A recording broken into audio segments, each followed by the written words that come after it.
Hi, this is Jen Rubin, Editor-in-Chief of the Contrarian. We're thrilled to have back Representative Pingree from the great state of Maine. Welcome. Thank you so much. What a day.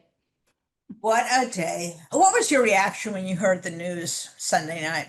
I was just really disappointed. I mean, I think there'd been a little bit of, grumbling that there's a group in the Senate that might be, working out this deal. But I think a lot of us thought that after the elections, that would give this renewed strength of saying, hey, we are winning here. And on many of these issues, like the SNAP benefits and other things, we're winning in the courts. So, we want to keep this focused on the Republicans. They are the ones who don't want to, deal with the Affordable Health Care Act or her denying people food or taking away flights from people. So it was disappointing, sometimes not surprising. House members worry a lot about the Senate, let's just say. Yes, they do.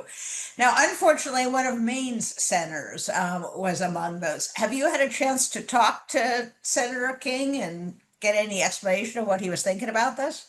I mean, honestly, I've been talking to Senator King about this since before all this came up. And we texted, text chatted a little bit this morning, and we're just see this differently. And I think if you think about, Jean Shaheen and Maggie and the Senator King, I mean, they're former governors, and I think they have this idea, we make a deal, we're more practical. I don't know. Angus voted along with the Republicans from the start. He didn't want to go along with the shutdown at all. And I talked to him. I was like, hey, I'm on the Appropriations Committee. We've had 92 hours of markups trying to negotiate with the Republicans. We don't have a lot of leverage if we don't do this. And I, everybody votes the way they think they're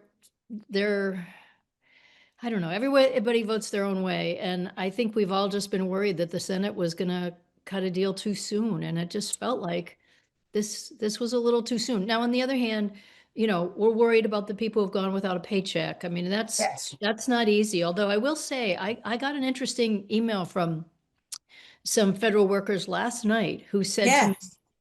we're disappointed that the Senate would cave because we feel like we've made this sacrifice because we believe we've been so harmed over the last 10 months by this administration, and we want you to keep fighting. So I was hearing from even the TSA workers when I went to Washington would say to me, like, keep up the fight. So I don't know. I mean, that one was a tough one. I could not agree more. You mentioned the people who have sacrificed. The SNAP beneficiaries are still sacrificing. This administration is apparently determined up to the last moment to deny these people food. They're going to the Supreme Court to fight this. What's been the immediate disruption in Maine? What are you seeing as people try to scramble around the mental, emotional uncertainty of not knowing literally where the next meal is going to come from? Yeah, I mean, it's ruthless. This has been going on, really for 2 weeks before November because the administration started warning people, telling the states, don't send in your files for, administrative processing. So they were already scaring people. So I've visited at least one of the food banks and actually I've been as a couple. But the point is they were having people coming in a week before just saying, I need to stock up on food. I'm already worried about it. So a week before November 1st, when they were already worried about this. And I visited food banks that last week were telling me we're already running out of food. And this thing is just getting started. The thing that we all know that's just so infuriating is Congress put in a contingency fund at the USDA. It's always been used for purposes like this. And this administration arrogantly said, I think we should save it for something else that might come. Like, this is the emergency. And as you said, they've fought every step of the way. The court has told them over and over again. Now they're taking it to the Supreme Court. I honestly thought, I know I shouldn't be so naive, but I honestly thought today, since there's, Yes. clearly a path towards opening it, that they would want, it would be their better judgment to just say, well, let's let it go now. And now they're trying to get retribution against states that have gone ahead and, filled up the accounts. Maine actually fills up the accounts on the 10th, and our governor said the money's going through. So if they're going to try to penalize states that did this anyway, I mean, that's the ultimate in cruelty. Absolutely.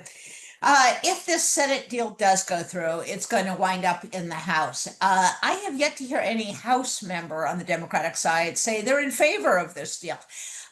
Do you think you'll have perfect unity on the House side? And are there any Republicans, whether they be Freedom Caucus members or whether there be people who are in vulnerable seats, who might join you in opposing this Well, deal I'm in the really House? intrigued about this too. I mean, I think we'll have pretty strong unity in the House. And as you've seen, many of my colleagues are just, bonkers over this. They are so mad that we're back in this position after, making people sacrifice for 40 days. So I, what I'm curious about is what the Republicans will do when they get to town. Now, we've all known that the speaker didn't want to bring us back because of the Epstein files and swearing in Representative Grijalva, but I've also been of the opinion that he didn't want Republicans back in the hallways because as soon as the press walks up to you and says, what are you going to do about SNAP? Or what are you going to do about the Affordable Care Act? Or what are you hearing back in your district?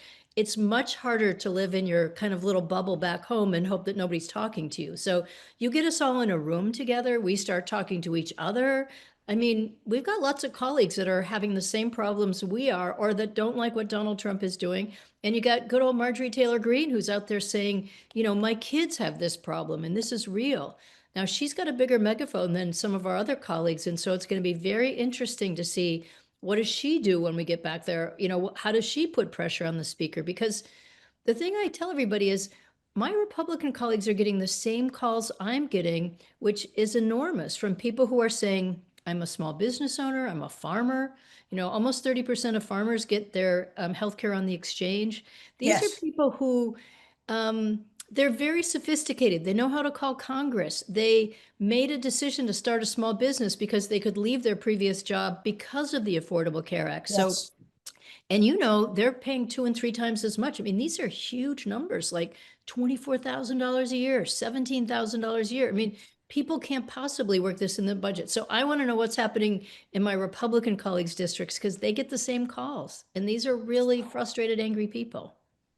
Well, that tells me that if our contrarian audience out there, if you live in a district with a Republican congressman, this is not a done deal yet. You can call Absolutely. your And I think congressman, and if you have a Democratic congressperson, you can first of all express support for those who are tough, and if you think that person might be a little wavering, give them some Whatworth to get their spine back in alignment and keep fighting. I know you will, Congresswoman. Thank you for all you're doing. Thank you for taking the time out on what is a hard day, but we know you will be back in there fighting to the very last vote. So thank you very much. absolutely. Thank you. Really appreciate talking to you. Take care.